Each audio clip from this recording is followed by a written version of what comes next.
Fala, meu povo, estamos aqui para mais um episódio da terceira temporada do Vamos Podcast. Hoje com ele que movimentou a minha adolescência, minha geração, Pelu. E aí, beleza? Dá oi pra todas as câmeras. Beleza, Brunão? Como tranquilo? que a gente define o Pelu? Cara, como que a gente define o Pelu? Pelu é... Depende do dia. Eu sempre depende do dia. Eu começo numa ordem, outros dias eu começo em outra. Pelu é compositor, produtor musical, empresário musical.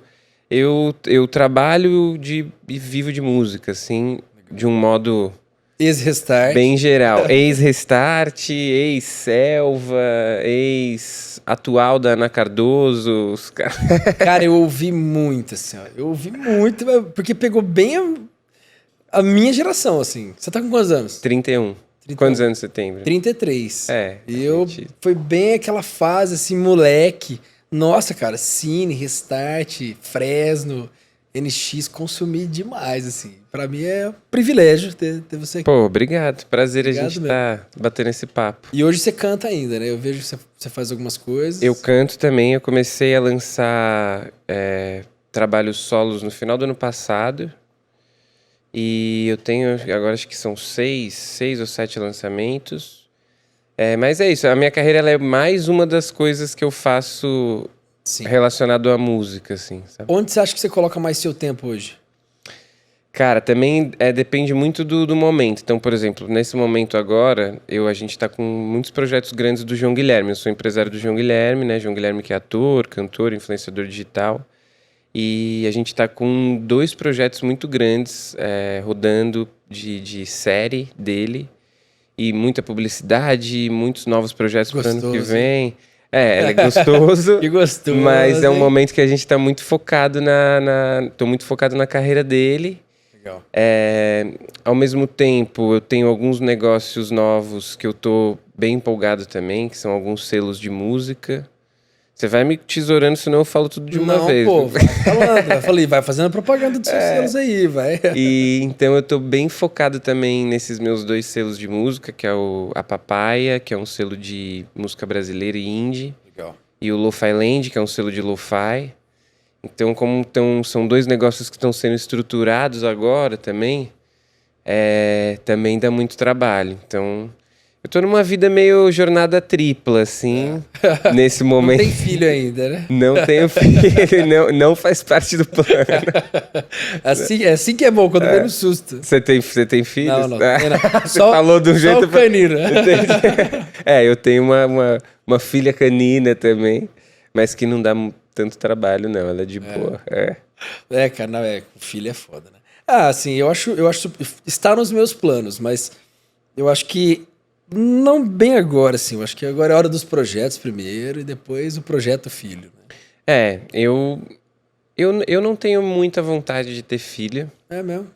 Mas, por outro lado, se acontecesse, acho que seria divertido. Sua mulher não te pressiona, não? Ela não tem vontade também, ela é influenciadora também. A Natália, ela é influenciadora há muitos anos, né? Ela tem uma carreira bem antiga, consolidada e tal. Trabalha muito, então acho que também tem um pouco disso.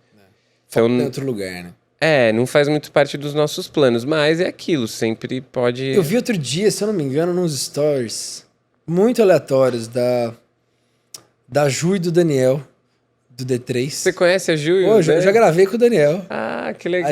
A gente tem gravação com o D3, inclusive foi engraçado essa semana, porque veio a Kel aqui. Tá. E com o D3 a gente gravou uma versão da Kel com a Loki. Mas muito lá atrás, assim. Pô, irado. A Ju é minha irmã, assim, cara. E o Dani também, eu gosto, amo eles. Ele e o Luizinho são diferenciados. Você já viu o show do já, ao vivo? Já, muito já. bom, velho. Impressionante que eles fazem 2 caras no palco. É incrível mesmo. E é um formatão muito, muito irado e eles são muito bons do negócio todo. O projeto é muito bem amarrado, assim, né? O que eles fazem no palco, o gerenciamento do projeto também. Eles têm, acho que, 15 anos. Ou mais. É o mais, né? Eu acho que eu fui no DVD de 10 anos. Em Presidente Prudente? Não, então foi outro. Fui no de Bauru, no On The Road. Eu fui no último, que agora eu não lembro de quantos anos, mas eram de vários anos, em Presidente Prudente, num teatro. Que teve com orquestra.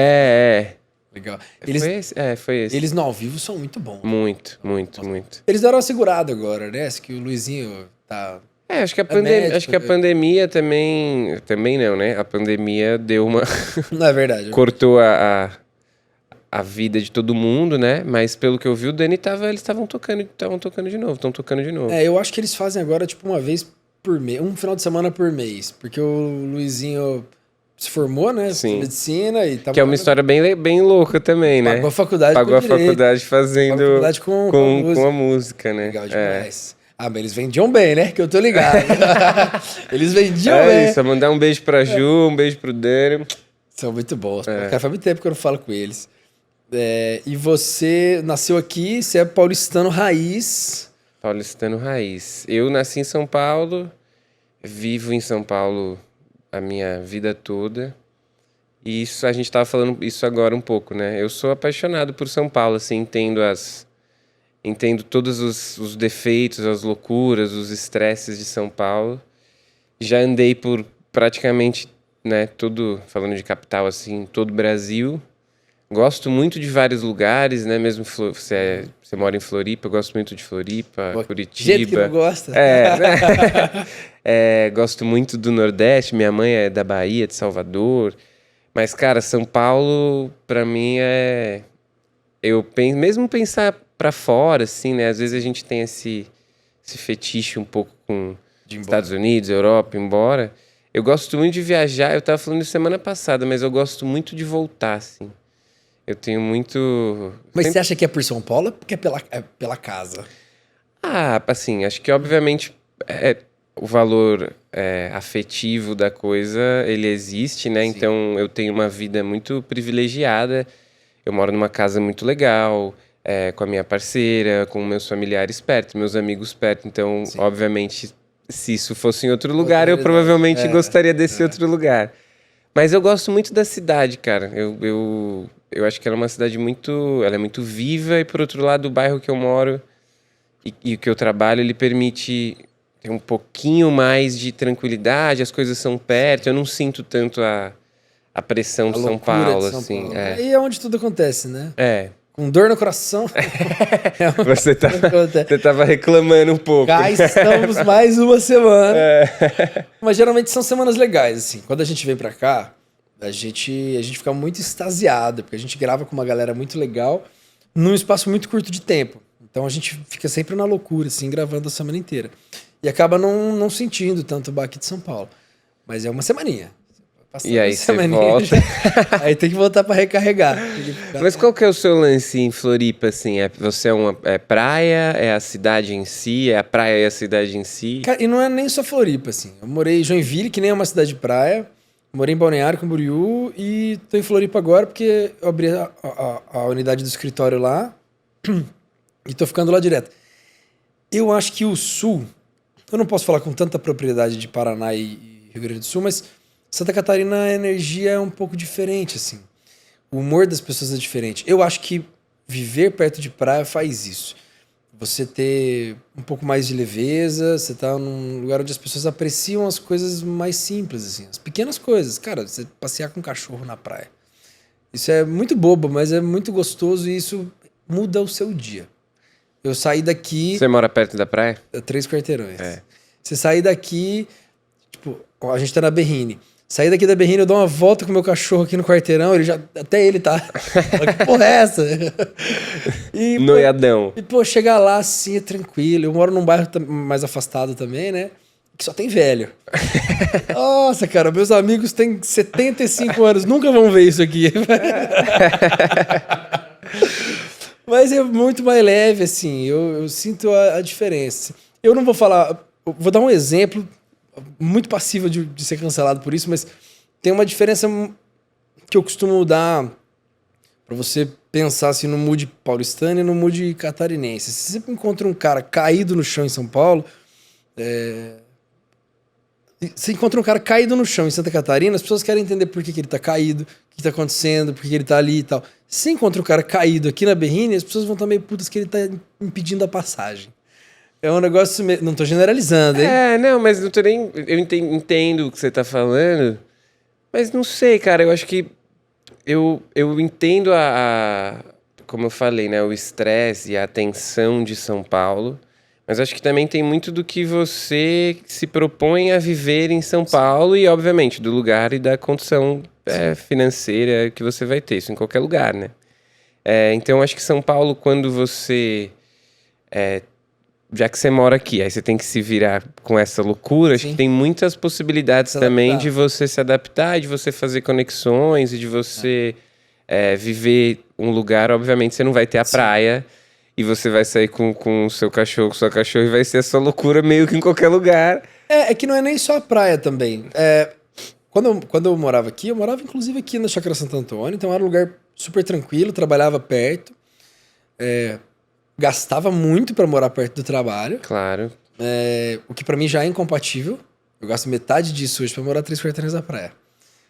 Sim. Então, tem essas diferenças. E São Paulo, pra você ter... Todo mundo fala assim, pra você ter uma qualidade de vida, você precisa morar perto do trabalho. Que, na minha opinião, isso não é necessariamente ter uma qualidade de vida. É uma falsa impressão de qualidade de vida. Porque você tá restringindo o seu campo de atuação. Você tá ficando mais restrito a um espaço aqui. Se você... Eu não sou catarinense, hein? Então meu coração é catarinense, mas eu não sou catarinense. Parece que eu faço propaganda, mas eu não faço. O tempo que às vezes demora pra você andar 4 km em São Paulo, cara, você sai de Floripa e vai pra Praia do Rosa. É que foi isso que eu falei. Hoje a gente tava 5 quilômetros daqui, eu demorei 30 e tantos minutos, quase 40 minutos, por conta do trânsito. Mas eu acho que eu entendo, concordo 100% isso, mas acho que isso é uma visão, inclusive, distorcida geral, né? De que você, inclusive em São Paulo, e não só em São Paulo, você tem empreendimentos surgindo que o trabalho é dentro da sua casa, né? Você tem o prédio, seu escritório já é do lado do prédio, que eu acho um conceito distorcido de qualidade de vida, né? Porque aí você não tem mais divisão do que é trabalho e do que é a sua vida pessoal. Que São Paulo também tem muito disso. Mas aí não acho que é só São Paulo. Acho que também depende da sua área de... Depende muito da sua área de atuação. Eu tenho amigos, por exemplo, que moram em São Paulo em lugares mais afastados, tipo a Granja Viana, que nem entra mais como São Paulo, mas digo... São Paulo como conceito, cidade. É onde eu moraria, eu acho, se tivesse... o Alphaville, né, que são lugares mais distantes. E aí você acaba ganhando uma coisa, por outro lado você perde a agilidade, às vezes, de, tem uma parada para ir fazer em Pinheiros, eu tenho que atravessar. Mas eu tenho amigos que vivem bem nisso, que conseguem adaptar a vida a maior parte do tempo dentro do que eles preferem, né, de tranquilidade e tal. Eu não sei, cara, eu acho que São Paulo tem para todo mundo. E isso é uma coisa que é raro de se achar. E você pegou uma época aqui da sua vida, que foi a época que vocês estouraram com o Restart, que tinha que estar aqui, né? Você não tem a opção de não estar aqui. Ainda que morasse fora, quando você tá no olho do furacão, no auge, cara, aqui é onde você tem que ficar. Eu acho que no fim ainda, né, aqui, Rio de Janeiro, especialmente falando de negócio, né? Acho que de criação, você tem muitos polos pelo Brasil de coisas rolando, mas no fim...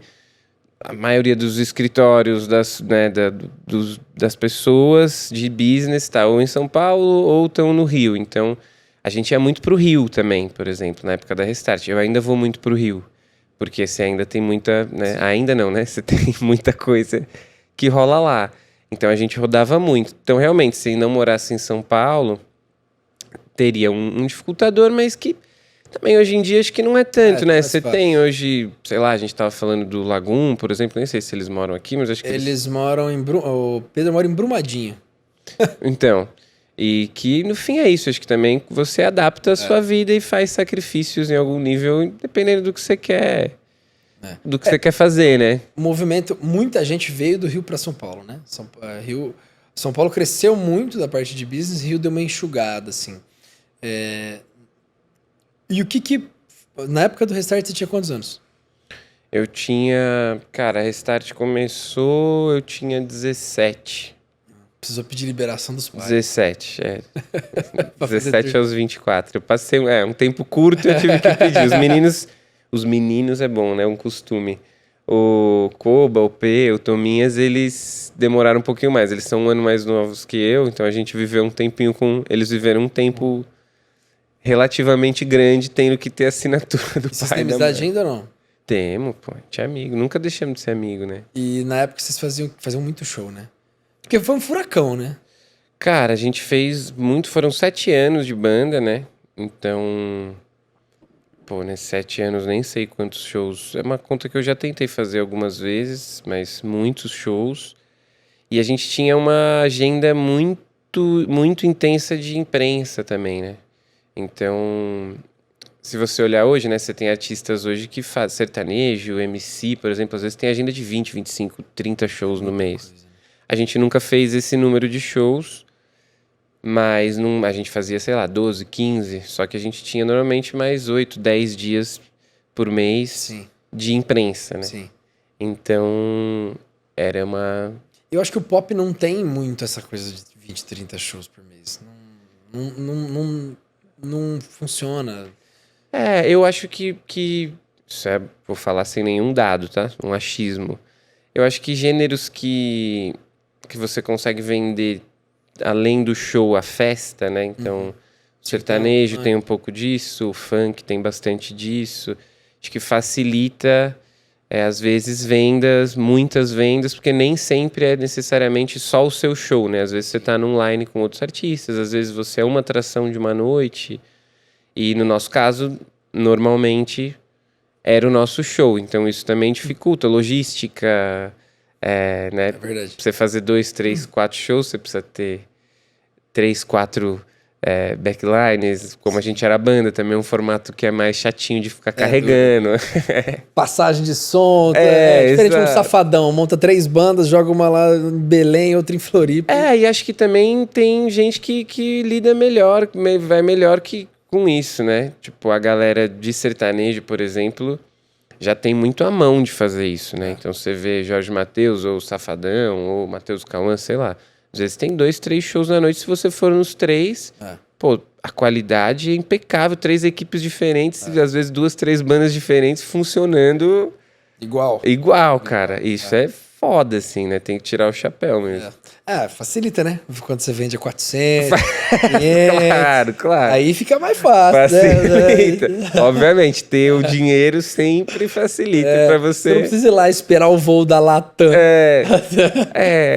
Entrar na fila, né? A gente viveu muito... E aí tem uma coisa de escolha do artista também. A gente não gostava muito desse formato de tipo, ficar pegando jato, ou ter que ficar pegando voo, loucura e tal. Sim. Então a gente gostava normalmente de fazer de ônibus, que pra gente era mais confortável, então a gente tinha o nosso ônibus.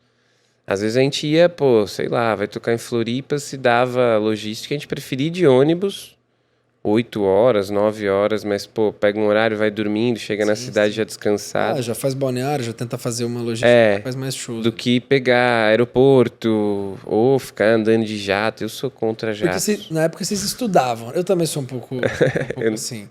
Mas na época vocês estudavam, colégio ainda. Como é que vocês faziam pra casar as coisas? Cara, que na verdade as pessoas têm a sensação, algumas pessoas têm a sensação de que a Restart ela nasceu grande, né? Ou ela nasceu de uma montagem, de uma coisa, né? E a gente existiu muitos anos antes de efetivamente ter alguma relevância, né? Então a gente teve durante 2 anos uma banda que já era Restart, mas não chamava Restart, que era a C4, e que éramos nós 4. Parte do repertório da C4, inclusive, a gente depois gravou com a Restart. Então a gente teve esses 2 anos que foi praticamente só underground, São Paulo, vendendo ingresso, se fudendo pra tocar em qualquer buraco pra mostrar o som. Dá muito trabalho. Depois, quando a gente virou a Restart, isso ali em 2008, a gente foi...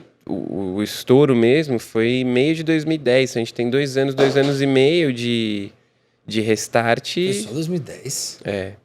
Por que eu tenho a impressão que foi antes? Tô maluco. A gente tem, então... Com o nome Restart, não penso. Foram uns 4 anos de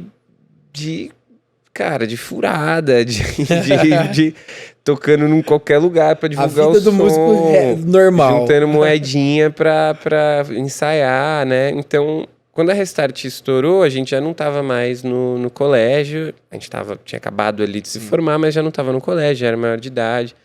Então, a parte de colégio, a gente viveu mais essas aventuras do underground do que efetivamente a fama, assim, sabe? Então, essa parte foi tranquila, por um lado, assim, de... E o que você acha que aquilo gerou pra sua vida de hoje, assim? Cara, De bom e de ruim. Porque, cara, a fama, ela é puxada. eu acho que você tem que saber, isso é uma coisa que o tempo só, pelo menos pra mim, só o tempo conseguiu me fazer ter essa visão, que é você conseguir separar você ser famoso, né, o fator celebridade, que você pode conseguir ele com música ou com uma série de outras coisas, né? E isso é uma coisa, e outra coisa é o sucesso no que você faz, porque o sucesso no que você faz não necessariamente precisa estar atrelado à fama. E aí não tô nem falando que é ruim ou que é bom, tá? Tô só separando. São coisas distintas. São coisas distintas. Então, eu acho que a Restart, ela, além de ser a minha base, no sentido de ter me aberto todas as portas seguintes, né? E isso eu devo muito à parte de fama também, né? O fato de você ser conhecido, das pessoas terem visto você fazendo uma coisa, né? Saber quem você é, né? Exatamente, isso abre muitas portas. Mas o que eu acho que é de mais valoroso para mim, que o Restart trouxe, é o sucesso no sentido a gente teve um projeto que deu certo. E o fato dele ter dado certo significa que eu aprendi muitas coisas, tanto no pré, então na construção disso, no se fuder para conseguir fazer alguma coisa, quanto depois no ter jogado muito tempo no lugar mais alto, em teoria, do mercado. Sim. Então, isso me deu uma visão que eu levo hoje para todas as coisas que eu faço e que me possibilitou fazer mais coisas, né? Então, tudo que eu faço hoje e tudo que eu sou, na verdade, aí pessoalmente também, porque era uma fase a gente era muito novo, então a minha construção humana também veio dentro dessa história, né? Pegou bem porque assim, eu falo muito disso sobre o Neymar, né? Você pensa num moleque de, sei lá, 15, 16, 17 anos, chega no auge, ganhando muito dinheiro, sucesso, fama, acesso. É muito difícil o que isso faz com uma cabeça de uma criança. É um adolescente, cara. É a época que você tá mais propenso a fazer merda na sua vida. E você, do dia pra noite, você tem acesso a muita coisa, assim. É muito difícil você encontrar uma pessoa que tem maturidade pra lidar com isso com 16, 17 anos. Eu acho que essa pessoa não existe. Eu acho que você faz o melhor que você pode fazer. E usando o exemplo do Neymar, por exemplo, eu acho que é uma pessoa que, se você olhar a proporção do que ele tem, né, do que ele representa, Sim. eu acho que ele lida bem demais. muito bem com lugar. tudo, ainda hoje ele sendo um homem já, tal, mas é isso que você falou, muito cedo e um nível de acesso que aí eu não faço ideia do que é. Acho que você não faz ideia do que é. Eu nem quero. Em algum nível eu olho também, penso e falo, cara, não sei se eu quero. E mesmo no que eu vivi na Restart, né? O que a gente queria sempre, e acho que isso que manteve a coisa girando nos bons momentos, nos momentos não tão bons, é que a gente tinha um objetivo muito claro, que era, a gente faz um som, a gente gosta desse som e eu quero muito que as pessoas escutem ele. Então, como as pessoas escutavam o nosso som, né? Então, a gente sempre encarou o fator sucesso, o fator celebridade, mais dessa ótica do animal. Tem essa multidão de pessoas que estão escutando isso que eu estou fazendo, isso vale os outros pesares. Sim, sim. Mas hoje, mais velho, tal, eu olho e eu falo, cara, acho que eu não tenho vontade de estar nessa posição desse jeito novamente, né? Eu quero muito que todos os meus projetos sejam prósperos e que eu, né, tenho um monte de sonhos ainda que eu quero realizar, quero continuar cantando e tal. Mas tem algumas coisas que eu olho e falo, Agora que eu já sei como eu não sei se eu quero, entendeu? Eu não sei. Eu não sei. Óbvio que você vai fazendo concessões com a vida de acordo com os objetivos, né? Mas... Eu vi ontem a Luísa Sonza falando isso. Ela falou, cara, ser artista pop famoso é uma merda. É uma merda. E assim, aí até a Restart, em algum nível, a gente não é que a gente inventou, né? Mas fomos um dos precursores da coisa da internet, né? Então a gente é um dos primeiros artistas que passa a ser vigiado, entre aspas, 24 horas por dia. Sim. Em que você tem o fã te cobrando resposta onde você tá, o que você fez 24 horas por dia. Então a geração anterior à nossa ainda viveu um tempo em que você podia, em algum nível, talvez, ter algum espaço. Então você falava na mídia quando você estava numa entrevista, quando você ia numa televisão, quando você ia... Sim. Mas em algum momento do seu dia, de repente, você podia estar só na sua casa, compondo uma música, ou vendo um filme, ou fazendo qualquer porra, mas...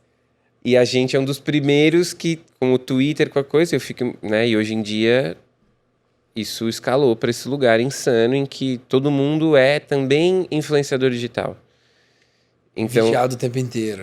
E faz parte, e especialmente se você é um artista pop, como a Luísa, por exemplo, nesse lugar que ela joga de mainstream, de pop, de alcance, que você tem que estar 24, cara, não tem um segundo. Cara, é tomar porrada o tempo inteiro. É. Tomar porrada. Se você não faz nada, você toma porrada. Se você faz, você toma porrada. É muito maluco, cara. Eu não consigo visualizar. Deve ser... E você consegue hoje, tendo essa experiência do passado, passar isso, ou tentar amenizar isso de alguma forma pro João Guilherme ou para outros artistas que você venha trabalhar ou não? Cara, o João... eu antes dele eu trabalhei com a Fly, que foi uma boy band. Legal. Que... Verdade, foi o Marcos que me passou seu contato, inclusive. Foi o Marcos? Boni. Legal. Marcos também, pô, amigão há muitos anos. Ele faz o nosso marketing digital. Irado. Ele é bom. Ele é bom. A Fly, cara, a gente criou a Fly, né? Eu e o Koba, isso quando a Restart ainda existia. Foi um projeto que saiu da nossa cabeça. E a gente ficou alguns anos ali. Então a gente tirou do zero. Ele tinha um quê... Inicialmente que era só artístico, era tipo, a gente queria se provar fazendo outra coisa. E depois a gente se viu empresários ali, porque o negócio demandou, né? Então, pô, hoje eu mantenho uma amizade, por exemplo, com os meninos hoje. Meninos, eu preciso parar de falar, de chamar homens de 30 anos de meninos. Os caras... Mas mantém uma doçura, não tem problema. É que... eu mantenho uma amizade com o Kaique, com o Paulo, com o Natan, porque a gente pegou eles fazendo outras coisas da vida, assim, e viu eles virando músicos e hoje continuam vivendo, né, fazendo música e criando, tudo começou ali. Então a gente, em algum nível, embutia um pouco a nossa visão já naquele momento do que a gente tinha vivido, do que a gente vivia, do que a gente entendia que era legal, do que a gente achava que funcionava, do que não. Com o João Guilherme é a mesma coisa. Eu cuido da carreira dele há 7 anos, né? Então... E ele é meu sobrinho. Verdade. Rola um... Então, antes de eu ser empresário dele, ele é meu sobrinho. Então, a preocupação que eu tenho com ele não é uma preocupação exclusivamente empresarial. Até porque amanhã ele pode estar com outro empresário, pode estar fazendo outra coisa. O meu vínculo com ele é que eu quero fazer uma carreira sólida para que ele possa fazer o que ele quiser a vida toda. E ele tem só 20 anos. Então, o João Guilherme com 20 anos agora, talvez ele seja proporcionalmente tão relevante quanto eu fui com 20 anos na Restart, ou que está mais em alcance, né? Sim. Porque são estatísticas diferentes, né? Sim. Só que a gente vem construindo isso desde que ele tem 13. Preparou, né? Então eu acredito, eu espero isso, né? Também o tempo dirá. Essa é a minha visão. Eu acho que ele é muito mais preparado do que eu era. Porque a gente teve mais tempo de construção, porque eu era mais velho também quando a gente começou. Então já tinha uma outra visão também do tempo, de entender Preparação mesmo. o que funcionou, o que não, presta atenção nisso aqui. O cuidado emocional, entender que é uma visão que eu tenho por ser artista, né? Muitas vezes você é empresário, se você é só empresário, talvez você pode perder o que é ser artista. O peso que isso tem em determinadas situações, o tipo de cansaço que isso traz, que às vezes não é medido em horas, né? Mas às vezes você vai gravar um programa de TV, a gravação em si é 1 hora, 2 horas, só que isso tem um nível de gastura emocional e né, que mexe com outras coisas, que a gente tenta muito cuidar isso com o João, porque acho que isso que dá longevidade. Eu não olho para ele, pô, animal, ele tá super hypado, projetos incríveis agora com 20 anos. Eu quero ver o que a gente vai estar fazendo quando ele tiver 30 anos. Porque isso para mim o lance da estabilidade emocional, eu acho que é o que faz o cara ter um caminho mais sustentável, assim. Sim. Porque não é nem só o lance do se perder, porque é muito difícil você conseguir se manter no auge por muito tempo. Você tem que entender que hoje você é o nome, amanhã você não é ninguém, depois você pode voltar ao seu nome, e que é muito passageiro, né? E eu acho que não é nem só a questão de ser passageiro. Tem muito a ver com o que você quer como visão de vida. Então, é isso que a gente estava falando. Tem fama, sucesso, e isso sim acho que é muito volátil. Sim. Especialmente hoje na internet, em que você tem novas figuras fazendo novas coisas e novos formatos todo dia. Tipo, enquanto a gente fala, já tem o próximo grande pessoa da internet já tá fazendo uma coisa que a gente não sabe o que é e que vai ser a grande coisa daqui, sei lá, um mês, entendeu? Então tem esse lugar, mas tem o lugar de você construir coisas e de você decidir, bom, eu quero ser o quê? Quero ser músico, quero focar em ser um bom músico a vida toda, quero ser produtor musical, quero ser alguém do business da música, quero ser ator. Então acho que quando você entende o que você quer ser, ainda que isso também possa mudar, né? Você não é obrigado a ser uma coisa só a vida toda. Fica mais fácil de você entender isso como algo que pode existir ou pode não. E que às vezes pode existir, às vezes não. Sim. Também tô te falando tudo isso porque hoje eu tenho 31 anos. Demorei muitos anos e ainda é algo que eu trabalho muito dentro de mim para entender que que relevância para mim hoje tem um significado diferente. Não é só E talvez porque você tenha atingido muito cedo também. Também, né? Eu acho que números são muito importantes, engajamento, não estou tirando a importância, né? Sim. Óbvio, a importância disso. Mas para mim, a relevância hoje ela tá mais ligada ao longo prazo. E eu sei que o longo prazo não se sustenta só nisso. Isso é muito importante. Mas se você não tem base, isso vai passar, porque a próxima pessoa já nasceu. É verdade. Tipo, ela já veio. E também você ficar preso nisso aqui, acho que aí sim que é a insanidade, onde as pessoas se perdem. Se perdem e ficam mal e não querem mais fazer. Porque isso é muito cruel, cara. Tipo, é muito cruel. Exagero também, né? Mas a gente fala muito disso, sobre o sucesso ele ser mutável, né? Então, às vezes o que o Pelú de 15 anos sonhou, atingiu com 25, aí quando você chega nos 25, que você tá realizando o sonho do Pelú de 15, você já tá pensando no próximo sonho, você esquece de viver aquilo que o Pelú de 15 sonhava. Isso super. E eu acho que os sonhos... Eu sempre que eu vou dar parabéns para alguém de aniversário, eu tenho uma frase meio padrão, que é uma coisa que eu acho que é muito bonita e que eu acredito muito, que é: eu espero que você realize seus sonhos, mas eu espero que você tenha força de vontade para continuar sonhando. Isso é verdade. Porque realizar os sonhos é animal. E às vezes você realiza todos, às vezes você não realiza, né? A vida é foda. É foda. Mas eu acho que ter a capacidade de continuar sonhando é muito determinante também.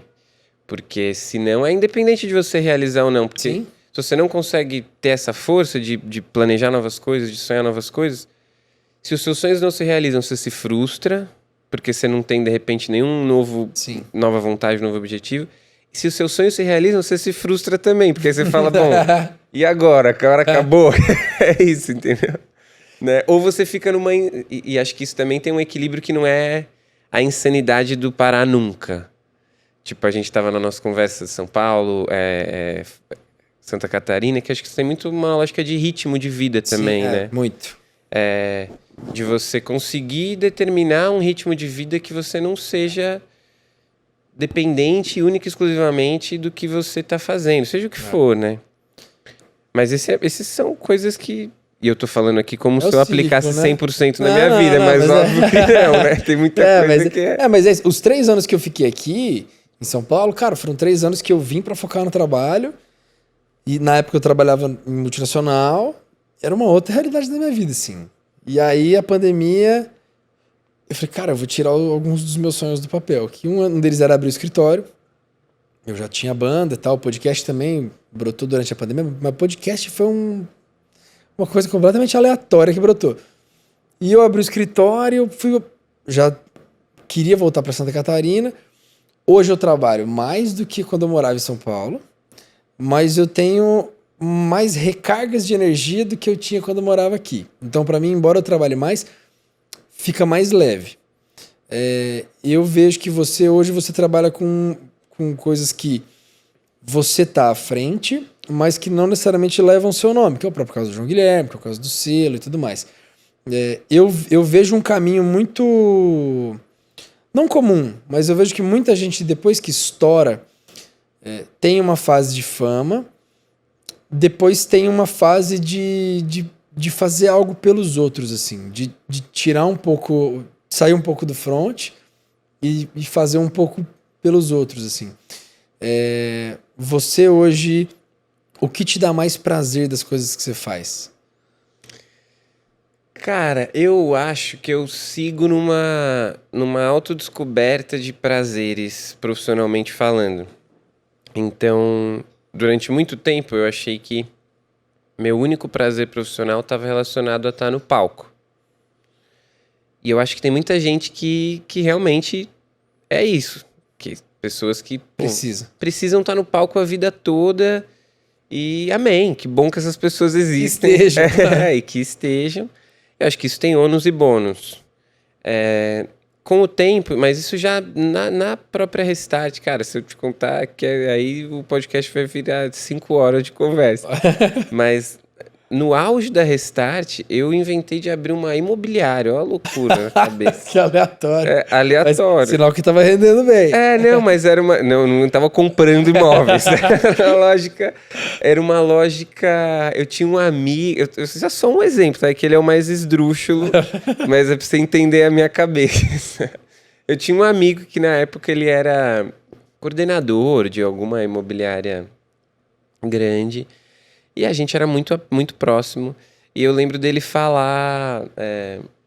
E eu vendo, na real, o trabalho dele, as coisas dele, eu falava, nossa, eu que sou um jovem que queria, na época, comprar apartamentos e tal, eu tive alguns imóveis na época, eu lembro que eu achava uma coisa muito, muito antiga, o formato. Sim. Então, as fotos eram sempre feias, não existia ainda coisa meio online, tipo, para eu ver um negócio, eu tinha que pegar o carro e ir até um lugar, e era um tempo que eu não tinha, e um dia eu falei, velho, a gente tinha que ter um... Você não tem vontade de ter uma imobiliária, mas que fosse mais jovem? Tipo, você fizesse um rolê, uns vídeos irados do lugar. Pela casa. Assim. Umas fotos bonitas para que alguém pudesse fazer uma visita virtual. Isso em 2000 e sei lá que caralho. Antes do quinto andar, antes do... E a gente começou o negócio, chamava Yellow. E tinha um formatinho, era toda essa cara. Só que, obviamente, em algum nível, em algum ponto... Eu não mensurei, não queria gastar grana nisso. O amigo também tinha outro emprego, isso se perdeu. Mas por que eu falei isso? Porque a minha cabeça...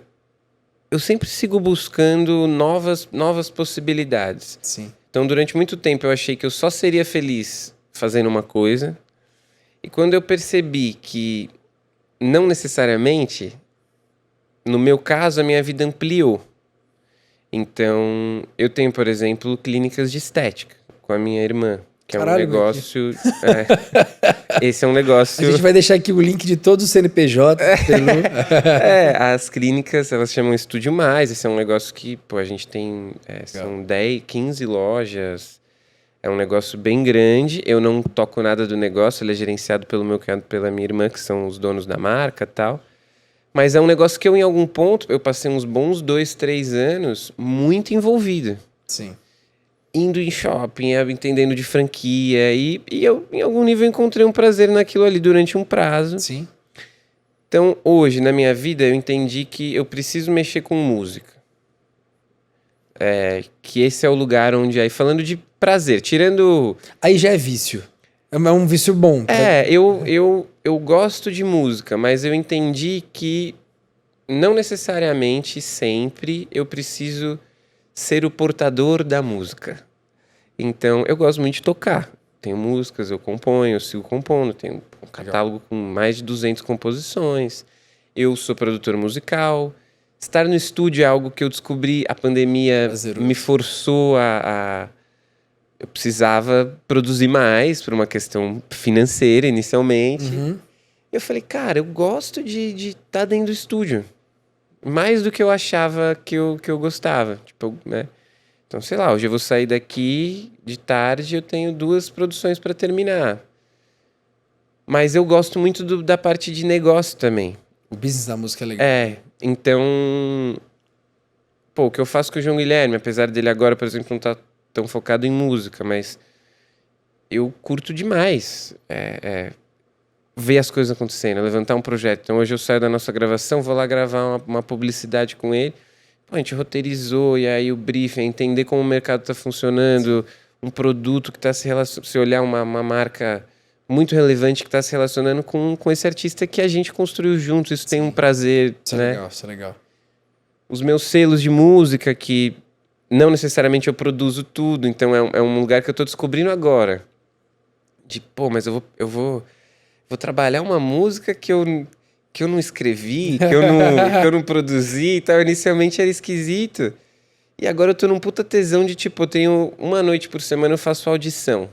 Legal. Do selo de lo-fi. Cara, sei lá, eu fico, dependendo da noite, às vezes tem um monte de coisa pra ouvir, mas eu fico 1, 2 horas ali. Pô, isso me dá um prazer que eu não conhecia, de você trocar ideia. Pô, ouvir o som, acho que isso é legal. No fim tem um quesinho de produção, mas eu não tô com a mão no programa. Então, é difícil dizer o que me dá mais prazer hoje, porque eu acho que...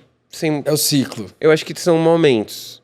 E eu gosto muito de alimentar um pouquinho de tudo o tempo todo, não deixar as coisas caírem num lugar de não prazer. Então, tô sentindo agora que faz um tempo que eu tô um pouco afastadinho do violão, porque produzindo muita coisa de outras pessoas e os negócios e tal. Então já tô na cabeça, preciso nas próximas semanas tirar um tempinho pra voltar a escrever alguma coisa pra mim e tal, porque isso vai gerando outras raízes, assim, sabe? É gostoso. E o seu processo de composição, você tem facilidade pra compor em grupo, em casa, assim? Porque eu preciso me isolar. Vou pra um canto, passo uma semana e escrevo algumas coisas. Eu não consigo, tipo, sentar aqui e fazer o negócio de uma forma orgânica. Cara, eu enxergo, eu acho que são duas frentes diferentes de composição. Tem um lugar que é a inspiração ou o seu processo pessoal. Eu tenho bastante disso também. Que aí é um pouco assim, às vezes eu prefiro começar sozinho, apesar de eu sempre ter sido um cara de parcerias. Então na Restart, quase todo o repertório da Restart eu escrevi com o Koba. A gente escreveu juntos. Depois da Restart eu tive o Selva, né, que era um projeto de música eletrônica, que eu escrevia com o Brian, que era a minha dupla. Então, agora eu tenho o Renato Frei, que é um parceirão de composição, que é um cara que escreve para um monte de gente também. Legal. Mas eu entendo, tem um lugar de escrever sozinho que eu acho que é mais pessoal e que muitas vezes está relacionado a quero pôr algo para fora. Tipo, Sim. né? E que não necessariamente isso vai virar alguma coisa. Mas tem alguns anos já que eu venho aprendendo e eu sou um incentivador do compositor profissional. E assim como qualquer profissão, sei lá, no seu escritório. Imagino que você não possa acordar um dia, sei lá, você tem uma reunião, tem um negócio, não sei exatamente como funciona um escritório, mas Ai, não queira. sei lá, você tem coisas para fazer, muitas coisas. Mas você não pode acordar e falar, puta, não tô muito inspirado hoje pra lidar com essas coisas. Então, olha, gente, tudo bem? Hoje senti que não fui abençoado com a inspiração do direito, então não vou ao escritório. Seria tão bom poder fazer isso. Então, só que tem uma romantização da composição, tal, muitas vezes, que coloca nesse lugar, como se não é um profissional. Então, às vezes, tem situações em que, sei lá, pô, Bruno, precisamos escrever o repertório da tua banda. Tem um lugar que tem a inspiração e que tenha o seu modo, e tem outro lugar que é, pô, o que você quer falar? Vamos entender, o que vocês querem falar, qual tipo de som que a gente quer chegar, quem são as referências, e aí você senta e escreve dessa forma, sabe? E, pô, acho que até você falou, Ziba, a galera do Outro Eu, a Nolasco, acho que pessoas que vieram aqui são todas pessoas, o Outro Maquininhas Eu... de composição. Não, mas, pô, o Ziba, a Mari e tal, são pessoas que eu já tive a oportunidade de ver de perto e que, ao mesmo tempo que tem a inspiração, e que mas sabem muito o que estão fazendo. Então, e acho que esse é um lugar que a gente tem como compositor levantar mais a bandeira. Tipo, isso é uma profissão, não é... Eles estão bem focados nos camps, assim. O meu processo, ele embora seja ligeiramente romantizado, mesmo, é uma parada que eu só consigo fazer quando eu boto na agenda. Não é um negócio assim, meu Deus, eu juro, eu estou inspirado. Embora às vezes o dia que eu vou escrever realmente não estou. que e fica uma lambança, não sai nada, você fica ali o dia inteiro, vai, caralho, só escrevi bosta. Mas eu tenho esse negócio de colocar na agenda. Vou pegar uma semana, senta, vai, insiste até sair alguma coisa. Eu não tenho essa facilidade, essa métrica, toda essa galera. Chega o Mike, o Guto, a Bibi, a Maíra, sentam ali. Eu ia até falar, por exemplo, a Bibi. Amanhã. Tem a Bibi. Ah, ela vem? Pô, amo a Bibi, cara. A Bibi, a Jenny Musello, que é uma outra compositora envolvida com todo mundo, muito, muito boa. A Maíra mesmo, a outra galera que a gente falou. O Outro Eu nunca tive com eles, mas, pô, né, vejo. Ziba. Mas, pô, a Bibi, principalmente. É isso, cara. Alguém que faz isso todo santo dia, velho. Todo santo dia. Então, e ela é uma pessoa que levanta muito a bandeira da composição e você vê... E não é que ela perdeu o romance da parada, ou perdeu a inspiração, ou o tesão, ou o artístico. Pelo contrário. A Bibi é uma artista, pô, fodida. Canta muito. E você percebe que tem a relação pessoal com a parada. Mas, por outro lado, é alguém que é profissional. Sim. E ela é boa no que ela faz porque ela faz muito. Você é bom no que você faz, seja na sua banda, ou no seu escritório, ou entrevistando pessoas, porque você faz muito. Eu sou bom no que eu faço porque eu faço muito. Então, eu acho que composição hoje, para mim, tem mais esse lugar, até porque quando a inspiração vem, e da minha vivência, ela vem menos do que a gente gostaria. Mas quando a inspiração vem, você precisa estar preparado. Porque eu não sou muito o cara eu não acredito muito no talento como um fator. Deus, uma força maior, escolheu alguém para ser melhor que o outro. Tem que desenvolver. Eu acho que, né, tem privilégios, construções... E tem principalmente a dedicação. Se você faz muito alguma coisa, você tem mais chance de ser melhor. Mestre Minotauro já dizia, o segredo da perfeição é a repetição. Mas né? E se você consegue, você tem a oportunidade de fazer. Então foi o Einstein que ensinou o Minotauro. E você vê isso né, usando de novo o exemplo da Bibi, ou dessa outra, da Maíra, outra pessoa que compõe muito... A Jenny, como eu falei, compõe muito. As pessoas, assim, não é só que elas são boas porque há algo de especial nelas. Pô, talvez haja algo de especial nelas. Mas tem uma coisa de especial nelas. elas estão muito dedicadas e muito afim de fazer o que elas estão fazendo. É verdade. Então, cara, esquece, assim. É verdade. É. E aí eu vou fazer uma pergunta muito ingrata. Não é ingrata, né? Por favor. Você acha que não... Só o intervalo da pergunta. Tem como... Ah, pode desligar. Porque Desliga eu o tô ar aqui ali. meio tipo... Boa. Com o nariz Eu escorrendo. eu também já tô aqui. Ó que eu tô de blusa, hein? Colocaram a gente num iglu aqui hoje, tá foda. Não, se esquentar, não tem problema ligar, não. Só que como ele tá bem nas minhas costas... Não quero, obrigado. Ô, Biel, acho que eu vou querer uma aguinha, hein? É, uma água eu também aceito, hein? Eu não sei onde eu pus a minha. Pode invadir aqui e pegar. Você não acha que é possível ter um restart special week, assim, special day, Special week. special tour? Cara, tudo assim... Essa de Júnior veio mostrar que tem mercado. É que essa é uma boa resposta, assim. Obrigado.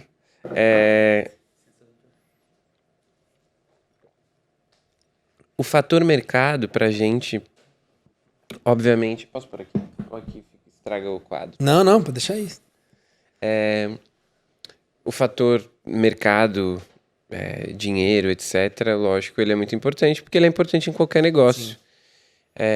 Então, eu olho para isso dessa forma também, mas a Restart, acho que o que a gente construiu com a Restart aí como marca e como instituição, ela tem um valor muito grande, emocional, afetivo para um monte de gente. Sim.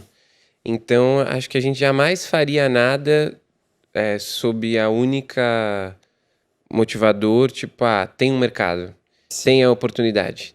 A gente recebeu diversas propostas, na pandemia, muitas propostas, e de live, e de marca querendo patrocinar, e de marca querendo fazer comeback, e de, coisas grandes, com, Sim. dinheiro relevante. Dinheiro. Dinheiro relevante, não é tipo... E, cara, acho que uma coisa que a gente tem, isso nós quatro, tô respondendo por mim, né? Mas acho que nós quatro temos é esse respeito muito grande pelo que a gente construiu.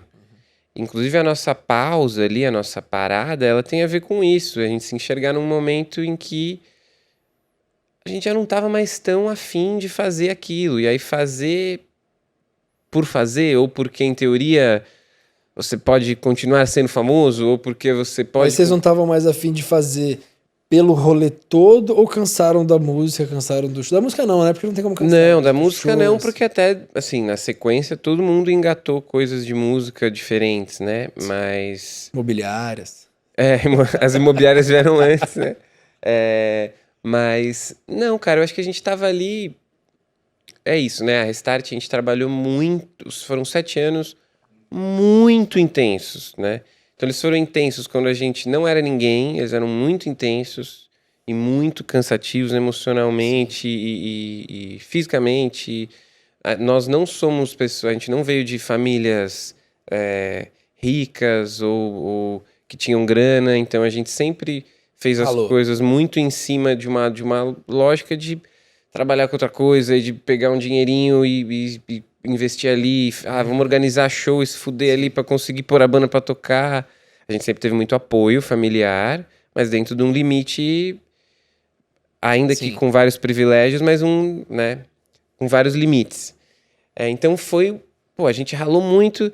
Depois, quando os louros da fama e do sucesso vieram, a gente ralou o triplo. A gente tinha um fator, no nosso caso, que a gente mexia com um público muito novo.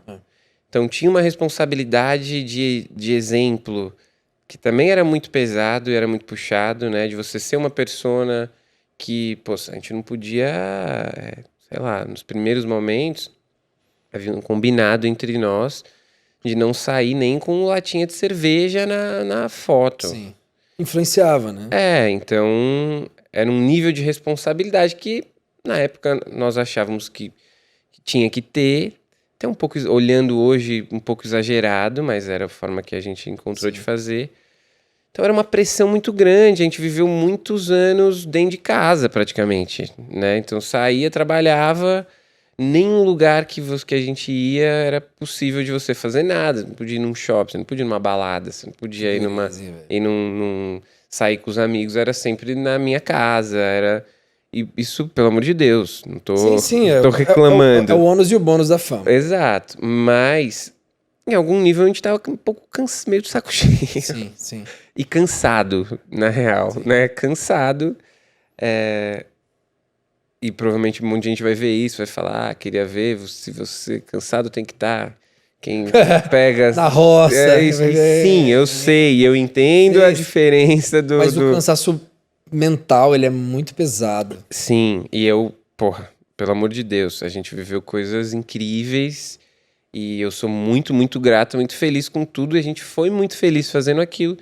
Mas em algum ponto não dava mais. A gente olhou e falou, Sim. não temos mais a força agora pra pegar e fazer um trabalho novo do zero. Tipo, vamos lançar mais um disco e a gente tem que criar uma nova coisa e buscar as conexões todas de novo e ir nos programas de novo. Porque a real é essa. Sim. Fiz muito, você usou o exemplo da Luísa, que, né, falou que ela tava falando sobre isso, sobre fama, alguma coisa assim. Porque é muito ingrato, cara. Tipo, sei lá, a mulher acabou de lançar um disco, explodiu sei lá quantas caralhadas de música e fez não sei o que, né? E o novo trabalho, você tem que ir lá fazer tudo de novo. Tem que fazer tudo de novo. Maior, né? E a galera bate na pessoa física. Muito na pessoa física. Você trabalha a pessoa jurídica pra estourar, mas quem paga a conta é a pessoa física. Então naquele momento foi um cansaço pessoal, assim. E de novo, um respeito pelo que a gente tinha construído. Tipo, não dá pra gente ficar fazendo essa coisa de qualquer jeito. Porque não é um negócio que a gente começou ontem, não. Isso aqui é um legado, um dos legados da nossa vida, né? A gente vai levar isso com a gente pra sempre. Então, acho que esse respeito a gente mantém hoje. Então, se for pra eventualmente ter alguma coisa, uma reunião, um show, uma turnê, como foi o caso do Sandy Júnior e tal, vai vir primeiro de um lugar de nós quatro, da gente querer estar junto. Essa é a primeira coisa. Aí, beleza, estamos a fim de estar junto de novo, de fazer isso.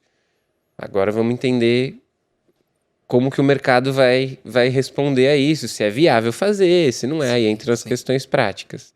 Mas o primeiro lugar é o... E vocês terminaram na boa? Na boa, não. Nem um corte assim? Não, um cortezinho. Aí, ó, Koba. Cara, não, pelo contrário, a gente... o nosso término foi bem... A nossa pausa ali, sei lá, né? Que a gente fala como pausa. E, inclusive, a gente fala como pausa por causa disso. Porque não foi não aguento mais ver essas pessoas. Pode ser stand-by de 20 anos. Pode ser que nunca volte. Mas pode ser que volte, porque não é o lugar da briga. E que a galera normalmente pensa separação de banda... Acho que pelos exemplos que a gente tem de passado, às vezes tem o Charlie Brown, sei lá, o RPM, que a galera meio... As novas estão mais soft, né? NX tá mais tranquilo, o Skank tá mais tranquilo. Tipo, o Skank aparentemente é uma coisa meio, sei lá, estamos fazendo isso há 70 anos, deixa ficar de boa. Vai pra carreira solo. Tipo, mas que a algum nível tem, acho que um pouco isso, sei lá, e cada pessoa tem o seu limite. Mas em algum ponto, às vezes, você só olha e fala, pô, quero fazer outras coisas também. E, às vezes, essas outras coisas... E acho que esse é o lugar de você entender o respeito ao que você construiu. Fala, pô, vou começar a fazer outras coisas. Aí isso aqui vai começar a ser um projeto paralelo? Sim. Pô, a Restart não pode nunca ser um projeto paralelo, meu. Então, se um dia a Restart for fazer alguma coisa, ela vai ser o meu projeto principal no tempo que houver. Sim. E no momento em que eu achar que não dá mais para ser o projeto principal, não faço mais. Vou fazer as outras coisas, entendeu? Cara, obrigado pelo seu tempo. Pô, irado. Estamos aqui 8h30 da manhã. Para quem tá assistindo, hoje a gente madrugou. Obrigado pelas histórias. Eu fiquei surpreso, assim, que veio um cara muito maduro. Pô, legal. Porque eu Eu ouvi muito Restart, cara. Irado. Eu usei muita calça rosa. Irado. Então, assim, é legal você ver a evolução da pessoa, né, em outros projetos, numa outra frente, e com uma visão de mercado, assim, de aprendizado de um moleque lá de 17 anos, assim. É isso. Obrigado o convite. É sempre legal falar. Eu gosto de falar, né? Então, qualquer oportunidade que eu tenho de falar. Não, pô, obrigado demais por ter vindo. E vocês fizeram um movimento muito forte numa época que não era fácil, bicho. Não era YouTube, não era Instagram que viralizava, não era... Hoje tem um monte de viral de Instagram de 10 milhões que ninguém nunca ouviu falar. Naquela época vocês se tornaram um artista nacional. Restart foi um nome na geração, assim, o Biel até hoje usa as roupinhas da época do Restart. A calça colorida tá em voga A calça de novo. colorida tá em volta. O movimento emo voltou, tá voltando forte. Eu acho que a galera que tá ouvindo aí, ó, pode fazer um lobby lá, Instagram, começar a marcar todo mundo, turnê Restart, aí Lula Palusa ano que vem, ó. Quem sabe a gente não... Aí você estará convidado pra ir lá. Ó, muito obrigado, Você muito obrigado. Um adulto maduro. Ir lá ouvir as músicas novamente. Vou cantar como criança. É isso. Você sabe que mas irei com certeza absoluta. Hoje a gente acordou e botou o Restart pra tocar aqui. Mas essa é a graça. Acho que essa é a mágica do que a gente acabou conseguindo fazer. Legado. Essa relação legado emocional legal. Foi um legado legal. Não canto porque senão cai a live. Mas não cai pelo direito autoral, cai porque é ruim. Obrigado, Tamo cara. junto. Valeu, gente, velho. Mais episódio, time. Mais um check que queríamos muito. Valeu, gente. Beijo. Falou. Até.